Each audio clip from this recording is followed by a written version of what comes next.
The morning of Lady Eleanor Ashford's wedding dawned cold and colourless, the sky above Thornfield Manor hanging low like tarnished silver.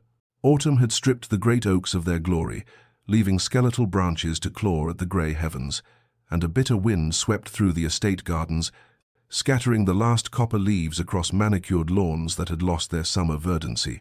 Inside the ancient chapel, candles flickered against stone walls that had witnessed 3 centuries of marriages, christenings, and funerals. Though today, Eleanor thought as she stood at the altar, the atmosphere felt decidedly more funeral than festive. Beside her, Edmund Ashworth, 5th Earl of Thornfield, stood rigid as the marble statuary that lined his family's crypt, his jaw set in a hard line, his eyes fixed somewhere beyond the stained glass windows that cast fractured light across the assembled guests. He had not looked at her once, not during the processional when she walked down the aisle alone, her father having died 2 years prior. Not during the vicar's droning recitation of vows that promised love, honour, and cherishing words that seemed to die in the cold air between them. Not even when he slipped the heavy Ashworth ring onto her trembling finger, his touch as impersonal as a banker conducting a transaction. Eleanor tried to find something, anything, in his aristocratic profile that might offer hope. The strong line of his nose, the dark hair touched with early silver at the temples, despite his 30 years, the broad shoulders that carried his title like armor. But his face remained a mask of cold civility, and when he spoke his vows, his voice carried no warmth, no inflection, nothing but the mechanical fulfillment of duty. The wedding breakfast that followed was an exercise in exquisite torture. Eleanor sat at the head table in her ivory silk gown, the lace at her throat feeling like a noose, while servants glided between guests, offering course after elaborate course that turned to ash in her mouth. Edmund sat beside her, so close she could smell his cologne, sandalwood, and something darker, yet he might as well have been in another country for all the acknowledgement he gave her. Conversation flowed around them, guests offering toasts filled with hollow congratulations, but between the newly married Earl and Countess of Thornfield, there was only silence.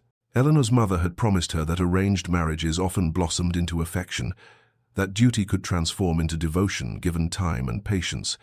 Looking at her husband's glacial profile, Eleanor felt the first seeds of doubt take root in her heart, cold and bitter as the autumn wind that howled outside the manor's ancient walls.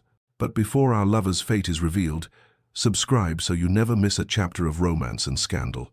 Now, let's begin. Eleanor woke on her first morning, as the Countess of Thornfield, to find the other side of the bed undisturbed, the pillows still perfectly arranged, the coverlet smooth as fresh snow. She had spent her wedding night alone in the vast Countess's chambers, listening to the clock in the corridor chime away the hours while she stared at the canopy above her bed, her trousseau nightgown feeling like a mockery against her skin. When her lady's maid finally entered with the morning chocolate, the girl's eyes were averted, her hands trembling as she helped Eleanor dress not in one of the beautiful day gowns from her wedding trousseau, but in a simple travelling dress of dark green wool. "His lordship requests your presence in the library, my lady," the maid whispered, and Eleanor descended the grand staircase with dread pooling in her stomach like cold water. Edmund stood by the library window, his back to her, hands clasped behind him in a posture she was already learning meant dismissal. "You will leave for Willowmere within the hour," he said without preamble, without turning to face her. "The carriage is being prepared. Mrs. Dawson, the housekeeper, and a minimal staff are already in residence. You will find everything you require there." Eleanor's voice caught in her throat. "I don't understand. Willowmere? But I thought—" "You thought incorrectly," he interrupted, his tone flat as December ice. "Willowmere is a perfectly respectable estate. You will be comfortable there. I have business in London that requires my attention." He finally turned, and for a moment, Eleanor saw something flicker in his grey eyes. Was it guilt? Regret? But it vanished so quickly she might have imagined it. "This is how it will be," he said, and those 5 words fell like a judge's gavel, sealing her fate. The journey to Willowmere took 6 hours through increasingly remote countryside, and with each mile, Eleanor felt herself travelling further, not just from Thornfield, but from every dream she had harboured, however small, of making something bearable from this arranged marriage. She had not expected love, she was not such a fool, but she had hoped for civility, perhaps companionship, maybe even respect. Instead, She had been dismissed like a servant, banished to an estate she had never seen, separated from her husband before their marriage was even a day old. The landscape grew wilder as they travelled, cultivated fields giving way to rolling moorland, neat hedgerows surrendering to ancient stone walls covered in lichen and ivy. When the carriage finally turned up a long, tree-lined drive, Eleanor caught her first glimpse of Willowmere through the gathering dusk, a graceful manor house of honey-coloured stone, beautiful in its proportions, but heartbreakingly lonely, with only a few windows glowing with light against the approaching night. It sat in a valley surrounded by dark hills, isolated from everything and everyone, and as Eleanor stepped down from the carriage onto the gravel drive, she understood with perfect, terrible clarity that this was not a home. It was a prison, and she had been sentenced to it without trial, without crime, without even the mercy of knowing what she had done to deserve such exile. The first weeks at Willowmere passed in a peculiar suspension of time, each day bleeding into the next, with nothing to distinguish morning from afternoon, except the slant of weak autumn sunlight through windows that rattled in their frames when the wind came howling down from the hills. Eleanor discovered that the house, though structurally sound and undeniably beautiful with its high ceilings and elegant proportions, had been essentially abandoned not to ruin, but to a kind of genteel neglect that spoke of years without a mistress's attention.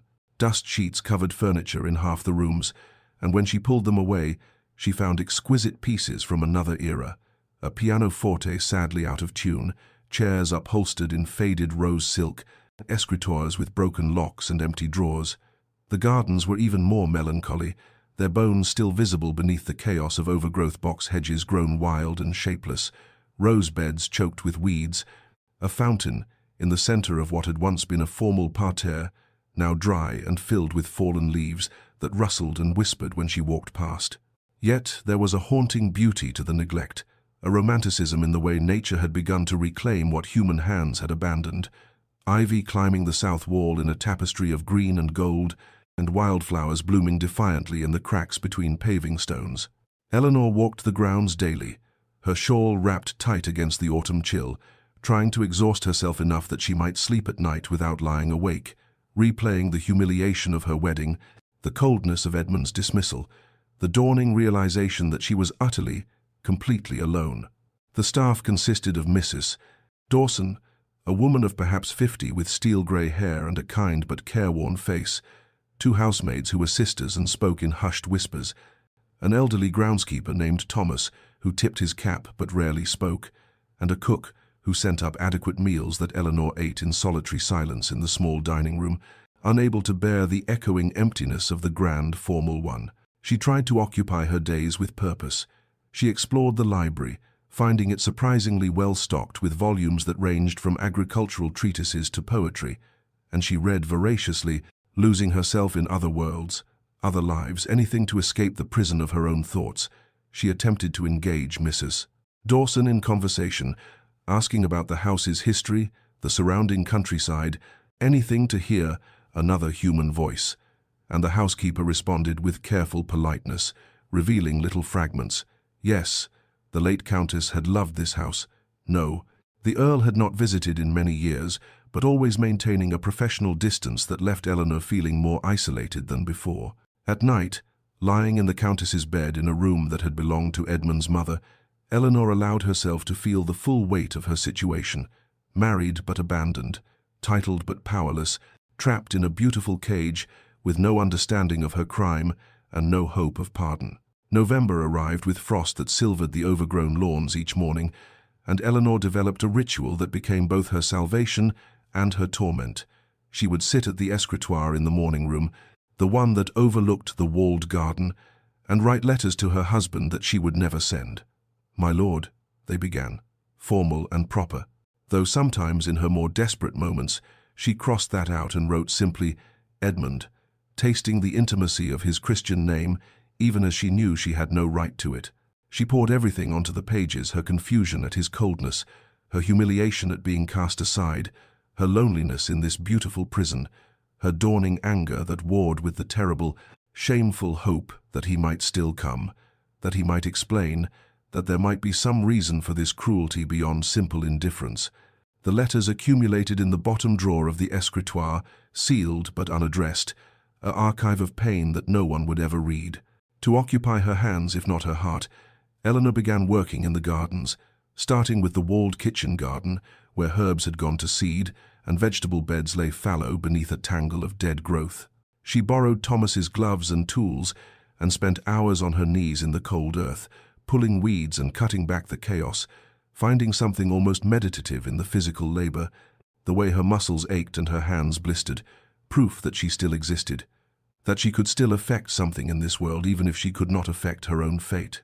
As she worked, memories surfaced unbidden, her father's study in their modest manor house, the afternoon sun, illuminating the desperation in his face as he explained that the investments had failed, that they were ruined, that Eleanor's younger sisters would have no dowries, no seasons, no futures, unless something could be done. Her mother's careful campaign to secure Eleanor a suitable match, the way she had coached Eleanor to be charming but not too clever, accomplished but not too accomplished, pretty but not threatening. The night they received Lord Thornfield's offer, a Earl, widowed, young and reportedly reclusive, but titled and wealthy beyond measure, and her mother's tears of relief as she held Eleanor's hands and promised that arranged marriages often bloomed into love, that duty and proximity bred affection, that Eleanor was saving her family and would surely be happy in time. Eleanor had believed her, or perhaps she had simply wanted to believe, had convinced herself that she could make Edmund care for her, that patience and devotion would thaw whatever ice encased his heart. She remembered the hope she had carried to the altar like a fragile flame, certain that once they were wed, once they were truly alone together, he would soften, would see her, would give her the chance to prove herself worthy of the title she was taking. The cruelty was not that he had married her for duty, she had expected that, accepted it, but that he could not even offer her the basic dignity of his presence, could not give her the opportunity to try. It was a grey afternoon in late November when Mrs. Dawson found Eleanor in the library, curled in a window seat with a book she was not really reading, watching the rain streak down the mullioned windows. The housekeeper brought tea without being asked, and for the first time since Eleanor's arrival, she lingered after setting down the tray, her weathered hands twisting in her apron. "Forgive me, my lady," she began, her voice careful, "but I've watched you these weeks, working in those gardens, eating alone, and I think perhaps you deserve to understand." Eleanor set down her book, her heart suddenly racing. "Understand what, Mrs. Dawson?" The older woman settled into a chair opposite her, a breach of protocol that spoke volumes. "His lordship was not always as he is now. When I first came to serve his mother, he was a boy of 14, bright and kind, if serious even then. But the old Earl, his father, was a hard man, given to gambling and mistresses, and the scandal of it hung over the family like a pall. Then came the tragedy. The heir, Lord James, his lordship's older brother, died in a riding accident. Some said it was grief over their father's excesses that made him reckless. The Earl himself passed not 6 months later, his heart giving out, and suddenly Edmund was the Earl at barely 20, saddled with debts and disgrace and the weight of a title he'd never expected to inherit. Eleanor listened, her tea growing cold in her hands, pieces of a puzzle beginning to form a picture. His mother, the Countess, she brought him here to Willowmere to recover, Mrs. Dawson continued, her voice softening with memory. This was her favourite place, away from London's gossip and her husband's ghosts. She worked these gardens herself, and for a time his lordship seemed to heal. Then he met a young woman, Lady Catherine Winters, and we all thought, she paused, choosing her words carefully, we all thought she would save him completely. They were engaged within months, but Lady Catherine, it turned out, cared more for the title than the man. When she discovered the true extent of the Earl's inherited debts, she broke the engagement publicly, cruelly, claiming she could not tie herself to a coronet that came with dishonor. The humiliation nearly destroyed him. Eleanor felt something shift in her chest, a terrible understanding dawning. And then his mother died the following winter, Mrs. Dawson said quietly. A fever, swift and merciless. After that, his lordship closed Willowmere and never returned, until he sent you here. The words hung in the air between them, heavy with meaning. Eleanor understood now, understood the walls Edmund had built around his heart, the fear that must have seized him when faced with another arranged marriage, another woman who might want only his title, another opportunity for betrayal and loss. But understanding did not ease the sting of rejection, did not warm the cold bed she slept in alone, did not fill the echoing emptiness of this house. "Thank you for telling me," Eleanor said finally, her voice steady despite the turmoil within. "But Mrs. Dawson, I am not Lady Catherine. I never asked for this title, and I certainly never asked to be exiled from my husband before our marriage was even consummated. Whatever wounds he carries, he has inflicted new ones without giving me the chance to prove I am not his enemy." The storm struck on the 1st of December with a fury that seemed almost personal, as though the heavens themselves had taken offense at Willowmere's melancholy isolation. Eleanor was in the morning room when the wind began to howl, a low keening that rose to a shriek as rain lashed against the windows, with such violence she feared the glass might shatter. Within an hour, water was streaming through a crack in the roof above the east corridor, the ancient lead flashing, finally surrendering after years of neglect, and one of the housemaids came running to Eleanor in tears, reporting that the stable roof had partially collapsed, and Thomas was trying desperately to calm the terrified horses. Eleanor felt something crystallize within her, a clarity she had not experienced since arriving at this lonely estate. This was her house, her responsibility, and there was no one else to manage it. She gathered Mrs. Dawson and issued instructions with a calm authority that surprised even herself. Buckets and basins to catch the water, dust sheets to protect the furniture, and blankets to be brought down from the linen closet for the horses if they needed to be moved into the coach house. She pulled on her warmest cloak and ventured out into the storm herself, fighting the wind to reach the stables where Thomas, soaked and struggling, was trying to lead a panicked mare through the chaos of broken timber and driving rain. Eleanor took the horse's bridle without hesitation, speaking soft words of comfort, while Thomas secured the other animals, and together they moved all 3 horses to the relative safety of the coach house, working in tandem like soldiers in battle. Back in the main house, she found the younger housemaid, Anna, huddled in the scullery, sobbing with fear as the storm raged and the old house creaked and groaned around them. Eleanor knelt beside her, taking the girl's cold hands in her own. "Listen to me," she said firmly but gently. "This house has stood for 200 years through storms far worse than this. It will stand tonight, and we will stand with it. But I need you to be brave now. Can you help me?" The girl nodded, wiping her tears, and Eleanor set her to work sorting through damaged linens, giving her purpose to override her fear. Throughout that long night, Eleanor moved through Willowmere like a captain on a ship in rough seas, checking on her small crew, assessing damage, making decisions that would have seemed impossible to the uncertain bride who had arrived here 2 months ago.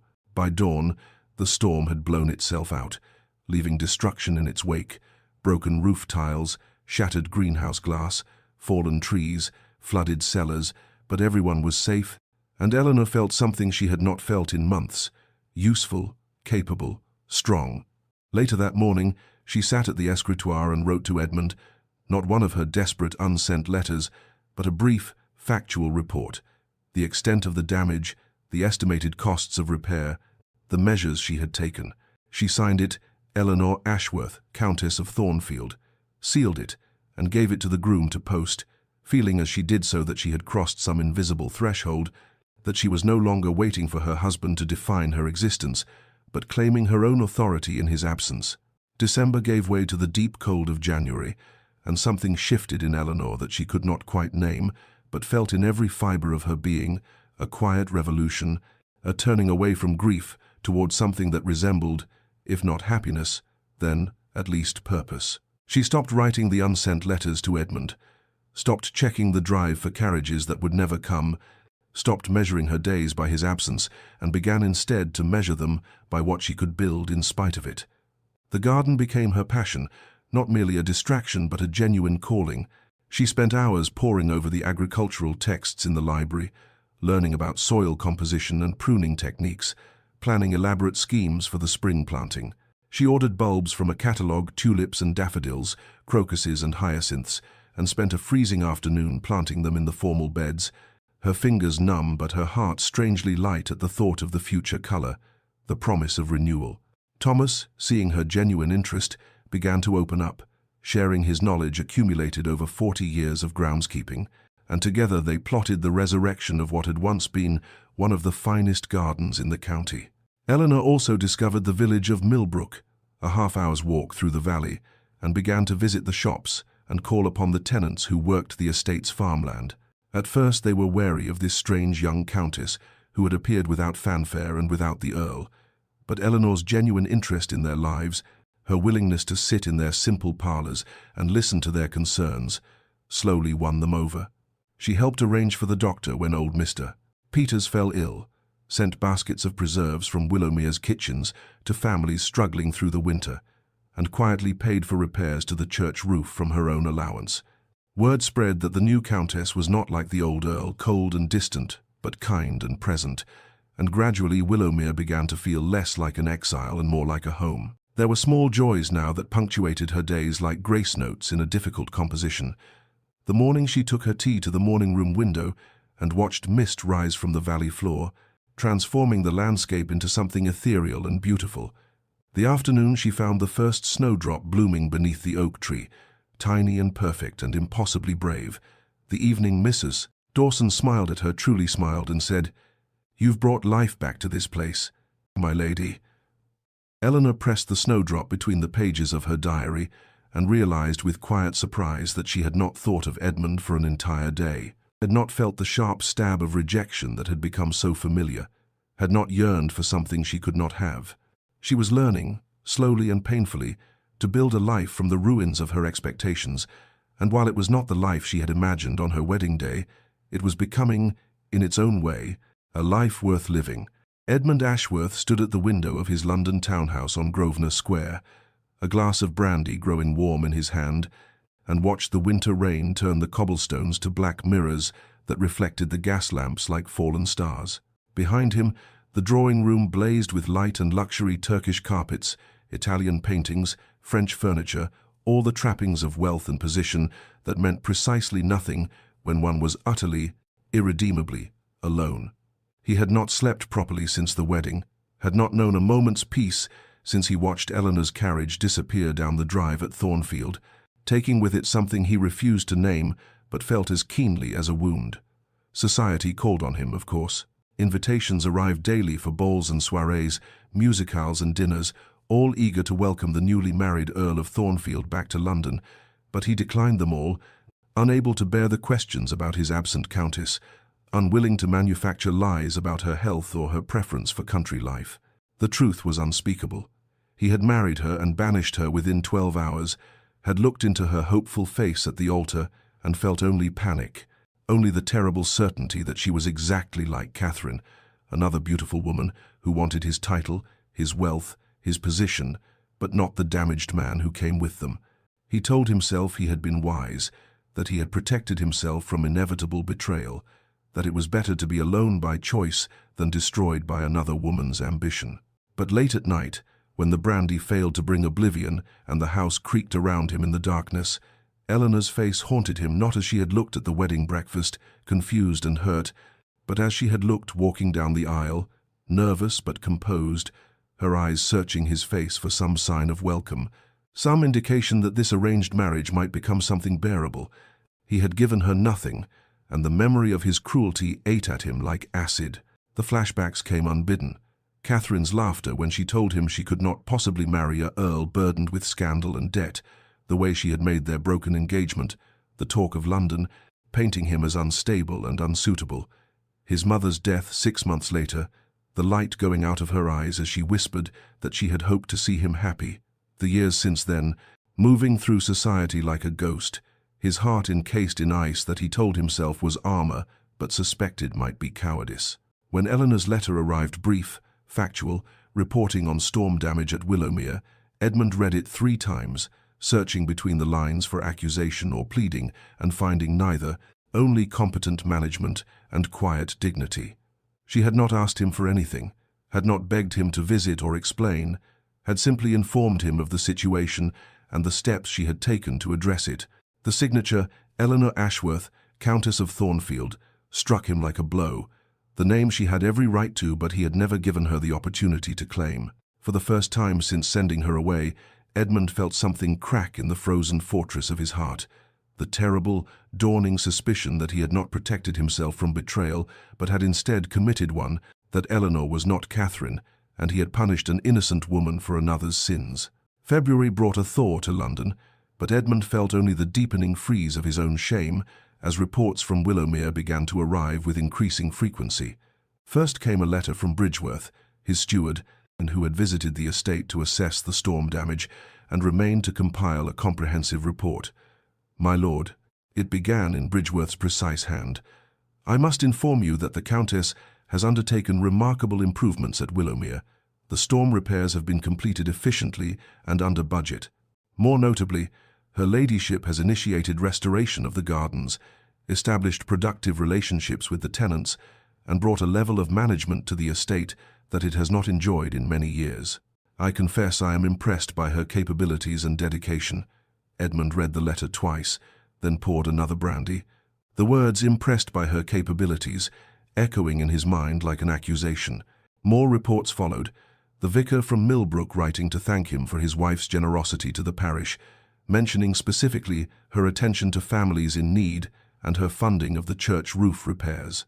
A tenant farmer named Hewitt, expressing gratitude that the Countess had arranged for medical care when his wife fell ill, saving them from destitution.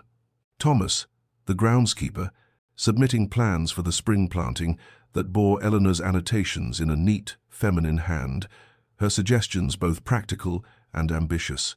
Each piece of correspondence was another stone added to the weight crushing Edmund's chest, another piece of evidence that Eleanor was not the mercenary society beauty he had convinced himself she must be, but rather a woman of substance, compassion, and genuine quality.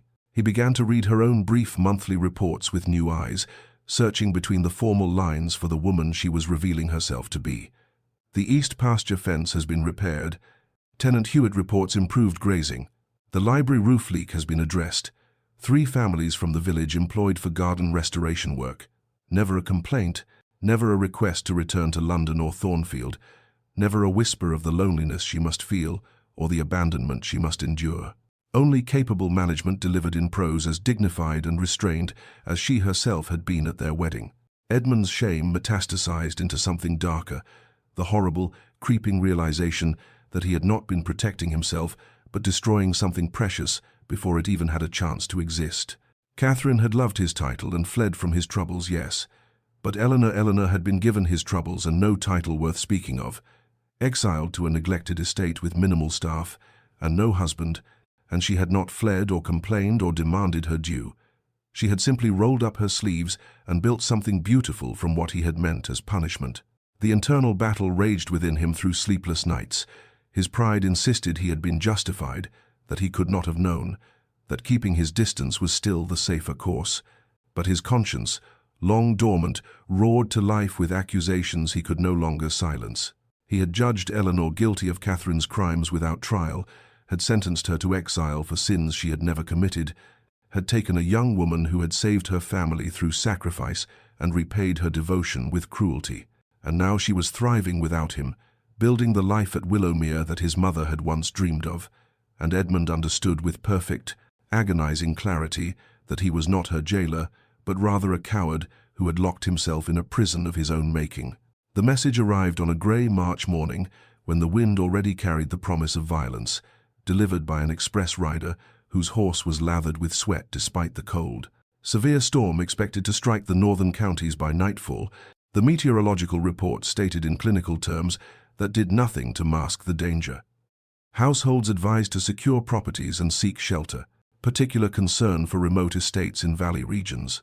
Edmund's hands trembled as he read it, his mind immediately conjuring images of Willowmere nestled in its isolated valley, vulnerable to flooding, to falling trees, to all the havoc that nature could unleash on that beautiful, lonely place.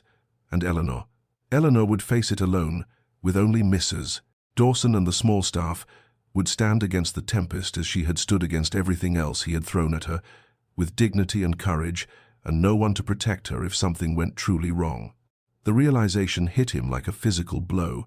He was terrified for her, genuinely afraid in a way he had not allowed himself to feel for another human being since his mother's death, and the fear shattered something fundamental in the architecture of his defenses. He paced his study like a caged animal, arguments warring in his mind with increasing desperation.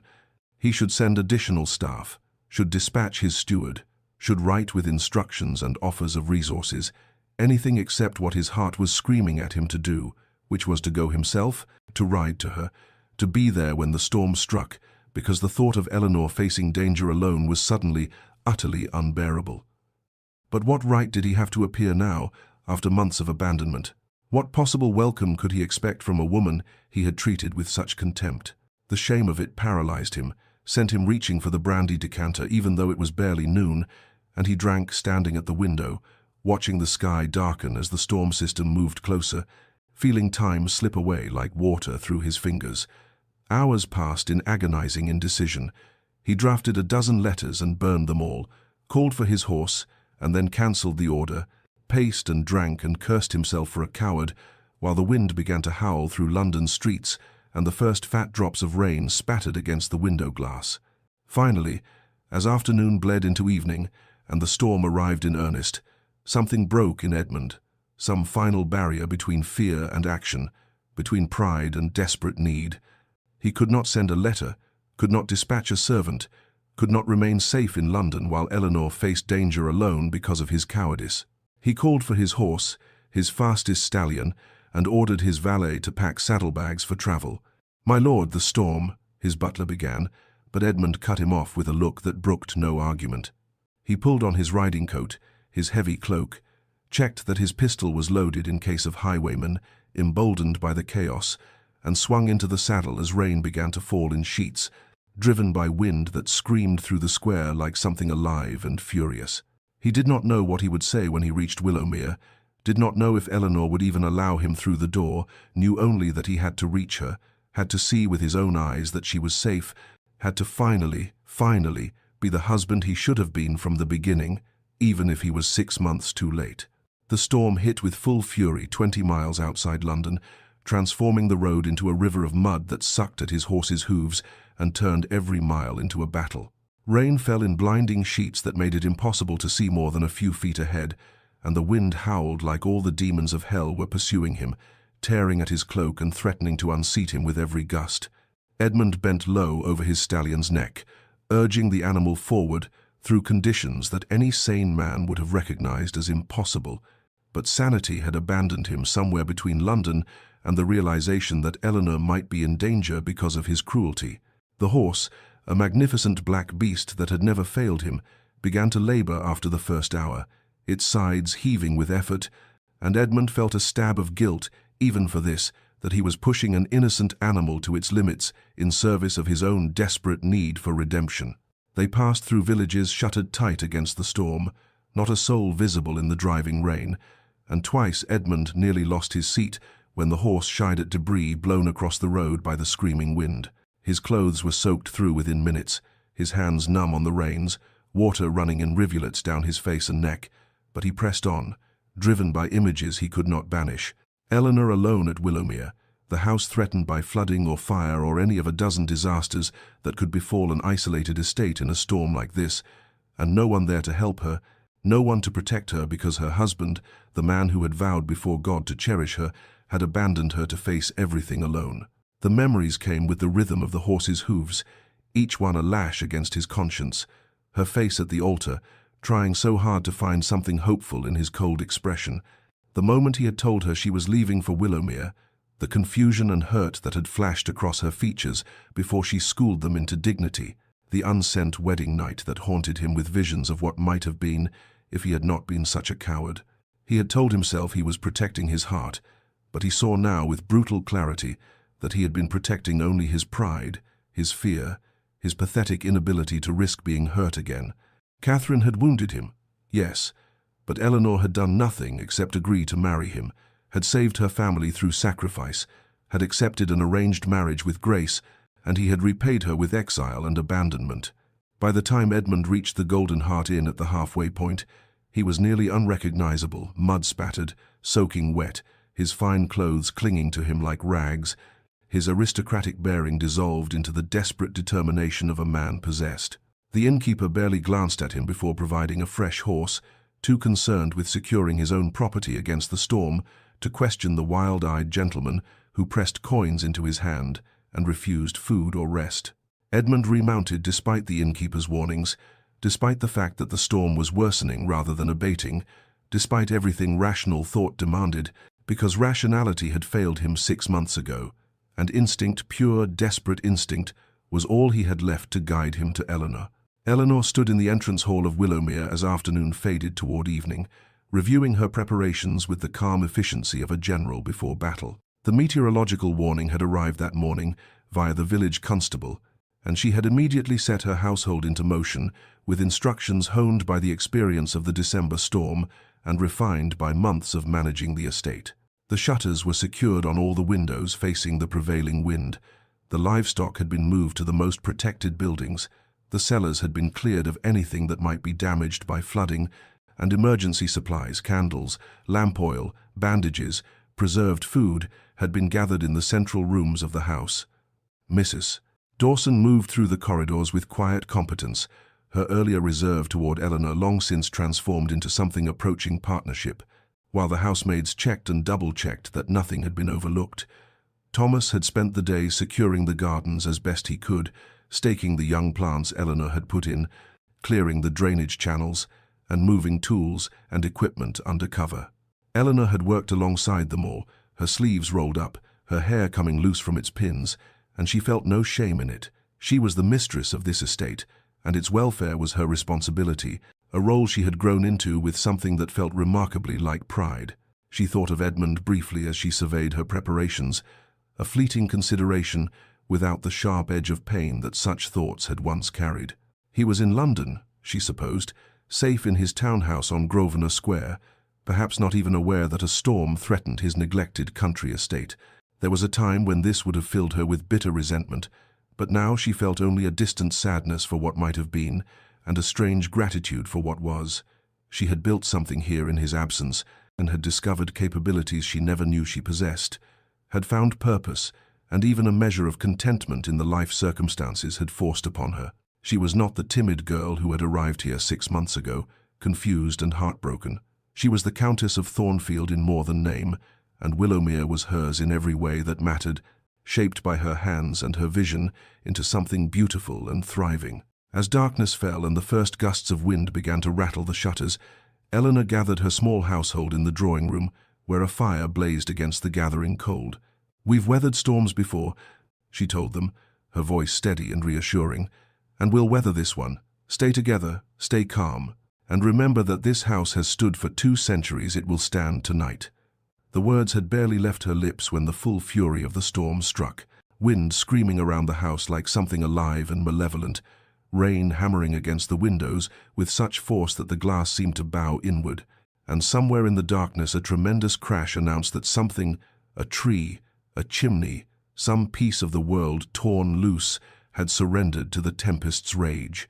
The second horse went lame 15 miles from Willowmere, stumbling on the treacherous road and nearly throwing Edmund before he managed to pull the animal to a shuddering stop. He dismounted in the driving rain, his boots sinking into mud up to his ankles, and felt along the horse's foreleg to confirm what he already knew: a pulled tendon, possibly worse, and the beast could carry him no further without risking permanent injury. Edmund stood in the middle of that god-forsaken road, rain pouring down his face, and for a moment the sheer impossibility of what he was attempting threatened to overwhelm him. He was still miles from Eleanor. Night had fallen completely. The storm showed no signs of abating, and he was alone on foot in conditions that could kill a man through exposure alone. Then he thought of her facing this same fury without him, and he started walking, leading the limping horse behind him, his legs burning with effort as he pushed forward through mud that seemed determined to drag him down into the earth. After what felt like hours but was probably less than one, he spotted a light through the darkness, a farmhouse, shuttered against the storm but showing a glow from within that promised warmth and possibly salvation. He pounded on the door until a grizzled farmer opened it, taking in Edmund's disheveled appearance with wide eyes. "I need a horse," Edmund said without preamble, his voice hoarse from shouting over the wind. "I'll pay whatever you ask. My wife is at Willowmere, and I have to reach her." Something in his face, or perhaps in the desperation of his words, moved the farmer to agree, and within minutes Edmund was mounted on a sturdy farm horse, pressing more money into the man's hands than the animal was worth, and plunging back into the storm. The landscape had become a nightmare realm of wind and water, familiar landmarks rendered invisible by the darkness and rain, the road barely discernible from the surrounding fields that had transformed into shallow lakes. Edmund's new mount was game but slow, and his frustration mounted with every labored stride, every minute that passed while Eleanor remained beyond his reach. He pushed the horse harder than was wise, and when they crested a hill where the wind hit with renewed fury, Edmund felt himself sliding sideways in the saddle, his numb hands losing their grip on the reins, and then he was falling, hitting the ground hard enough to knock the breath from his lungs and send pain shooting through his ribs. He lay in the mud for a moment, tasting blood where he'd bitten his tongue, his left arm screaming with what might be a broken bone or merely a vicious bruising, and the voice of reason whispered that he should stay down, should seek shelter, should wait for dawn and better conditions. But Eleanor's face rose before him, not cold or accusing, but simply as she had been at their wedding, hopeful despite everything, trying so hard to find something worth loving in him, and he forced himself to his feet, caught the horse's reins, and pulled himself back into the saddle through sheer force of will. The self-loathing that had been building for months crystallized into something pure and terrible. He had done this to her, had taken her hope and crushed it, had sent her away to face everything alone, and if he died on this road trying to reach her, it would be no more than he deserved. The pounding on Willowmere's door came near midnight, frantic and irregular, barely audible above the storm's fury, but insistent enough that Eleanor heard it from the drawing room, where she sat with Mrs. Dawson, listening to the wind trying to tear the house apart. She rose immediately, taking a candle despite the housekeeper's protest, some instinct she could not name driving her toward the door with her heart suddenly racing. When she pulled it open against the force of the gale, the sight that met her eyes seemed impossible, hallucinatory. A man, barely recognizable as human beneath the layers of mud and rain, swaying on the threshold with one hand braced against the doorframe as though it alone kept him upright.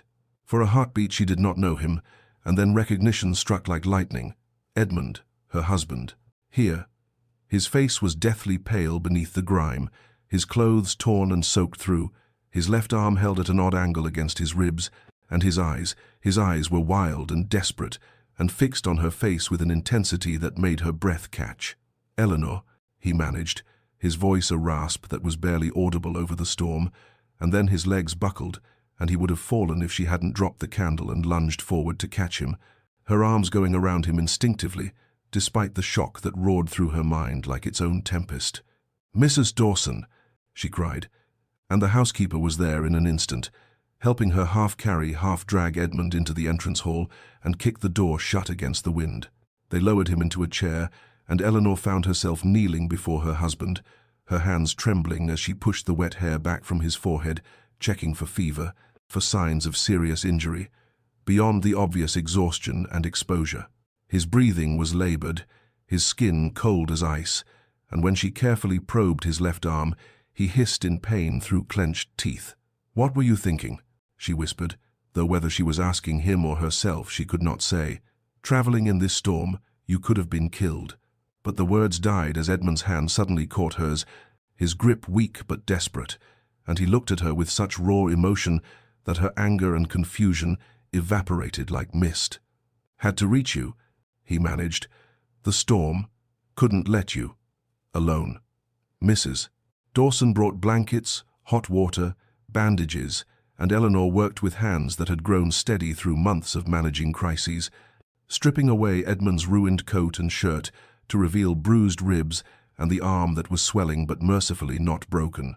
The silence between them was charged with everything unsaid, 6 months of absence and hurt and transformation, filling the space where words should be.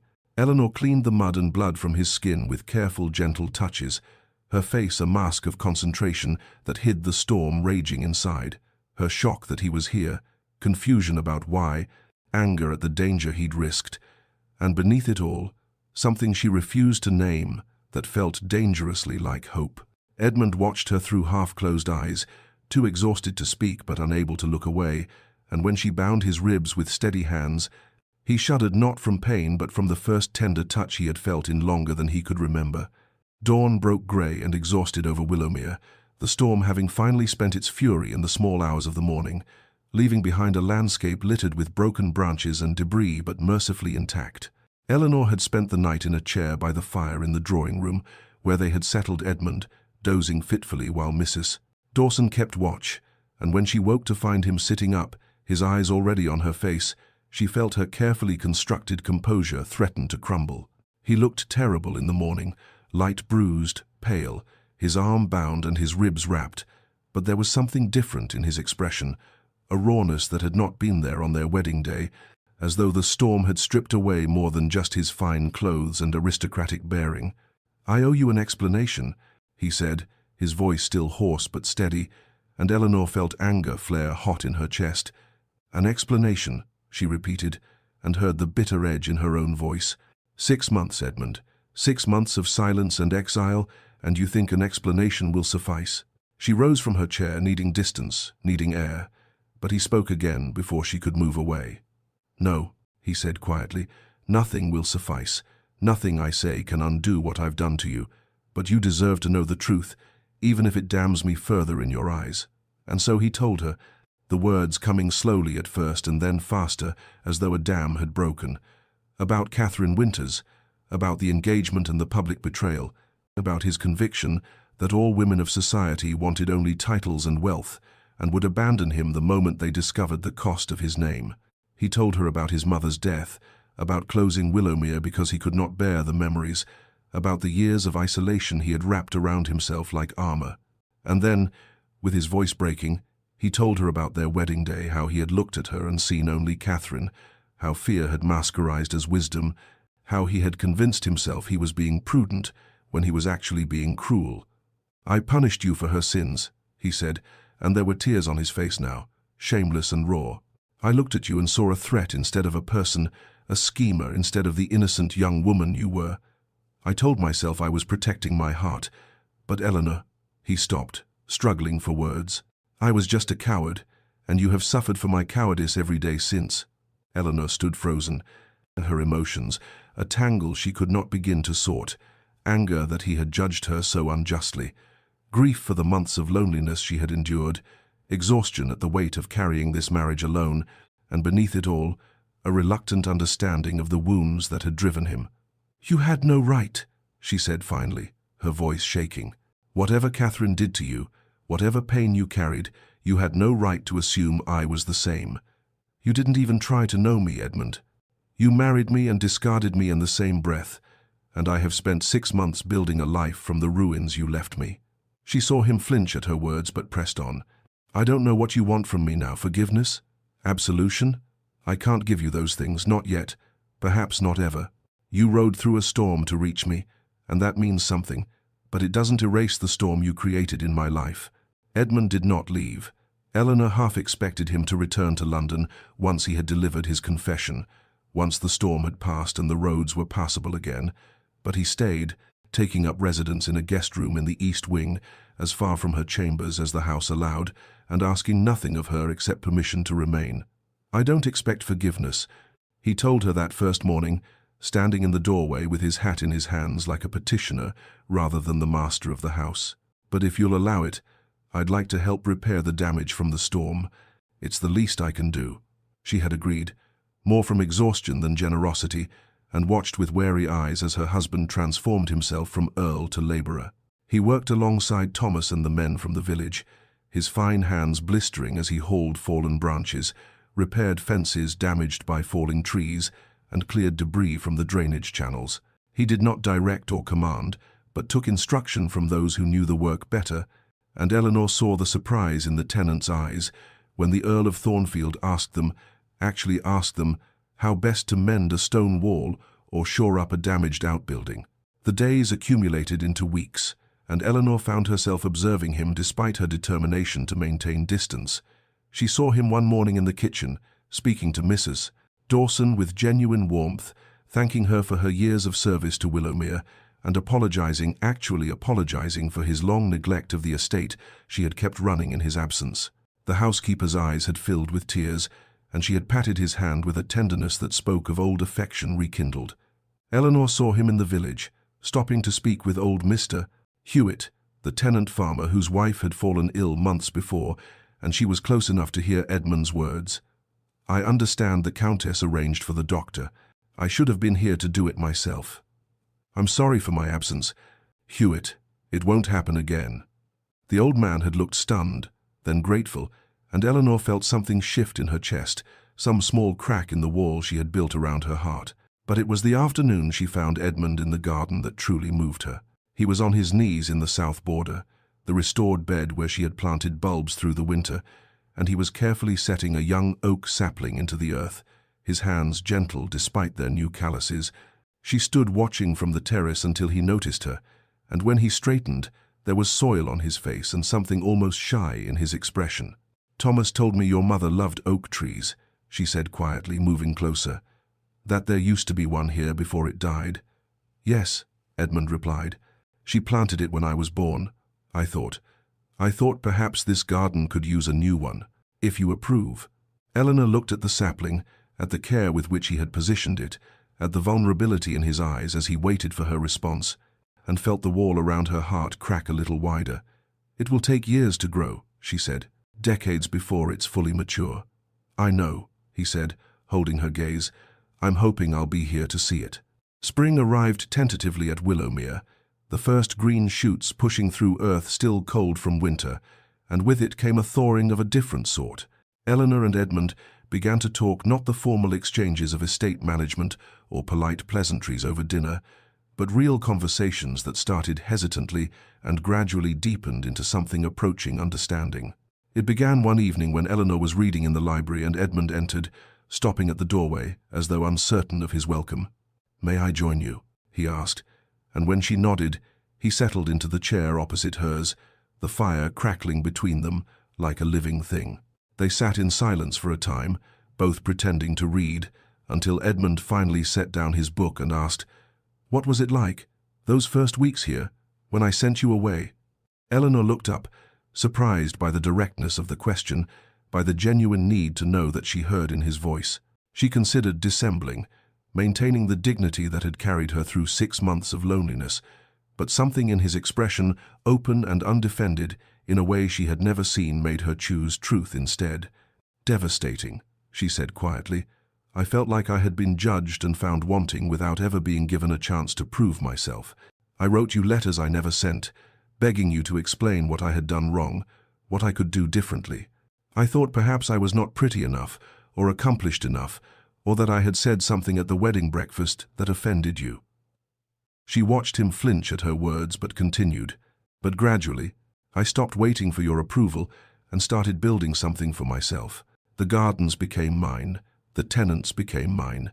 Even this house, your mother's house, became mine, in a way I think you'll understand.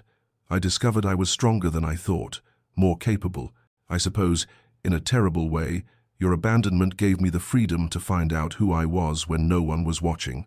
Edmund was silent for a long moment, his jaw working as though he struggled with words that would not come. "I am sorrier than I can express," he finally said, "but I'm also, and I know I have no right to feel this grateful, that you found that strength, even if it was despite me rather than because of me." The conversations became a nightly ritual, and then expanded to afternoon walks through the gardens Eleanor had restored.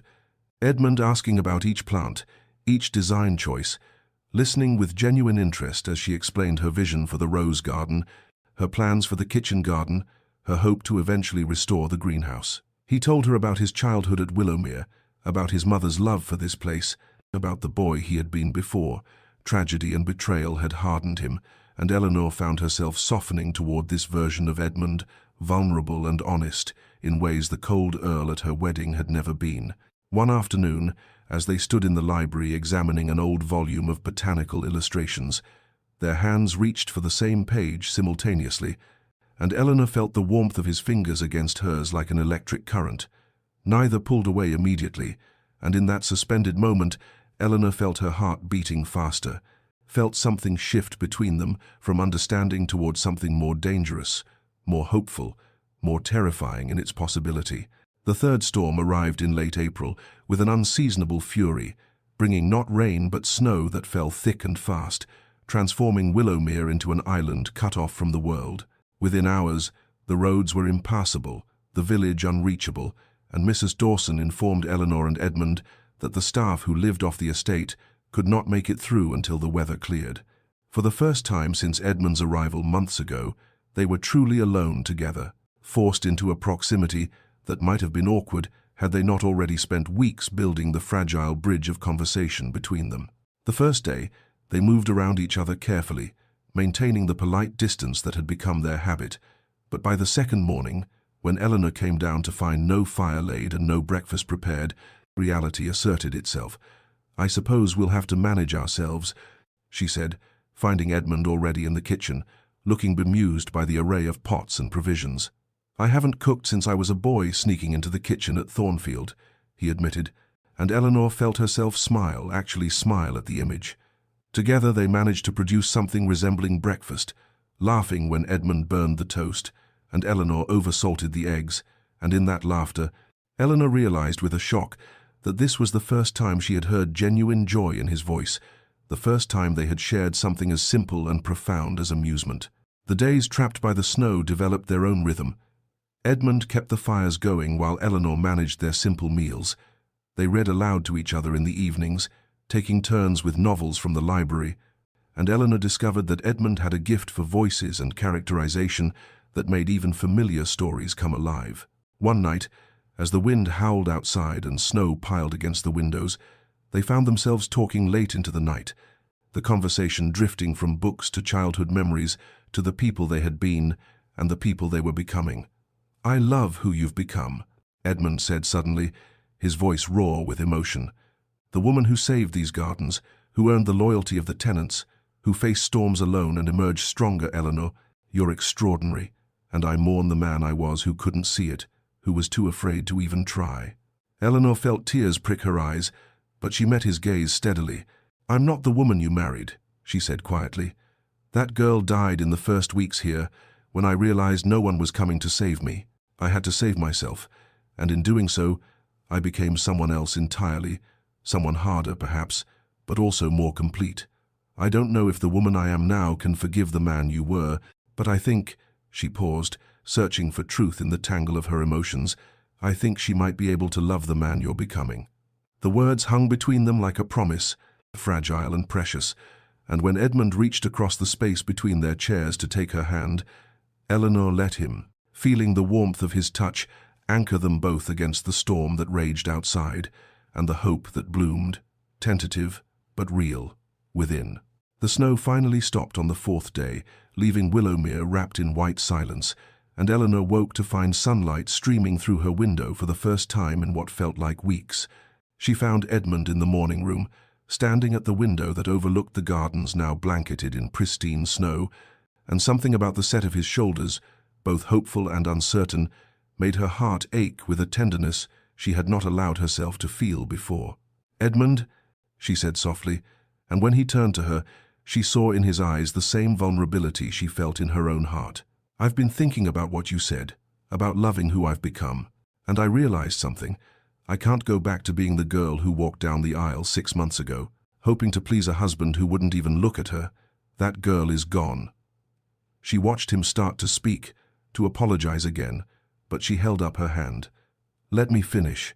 I can't be her again, and I don't think you can be the man who sent her away. We're different people now, shaped by pain and separation and the work of becoming better than we were. So I've decided." She took a breath, feeling as though she stood on the edge of something vast and terrifying.